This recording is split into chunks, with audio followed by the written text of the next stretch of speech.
আসসালামু আলাইকুম প্রিয় ভিউয়ার্স, আশা করি সকলেই ভালো আছেন। আলহামদুলিল্লাহ আমি অনেক ভালো আছি।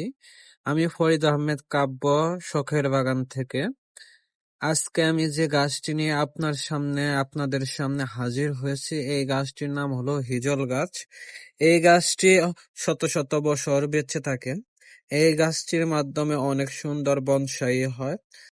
আমার এই গাছটির বয়স প্রায় 5 থেকে 5.5 বছর বয়স। তো আপনারা দেখতেছেন আমি এই গাছটি পোলিং করে দিচ্ছি।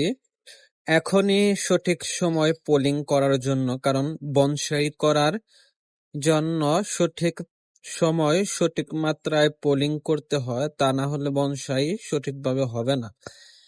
অতিরিক্ত বৃষ্টির সময় যদি আমরা পোলিং করে থাকি, তখন আমাদের গাছপালাতে ছত্রাক ধরার সম্ভাবনা থাকে।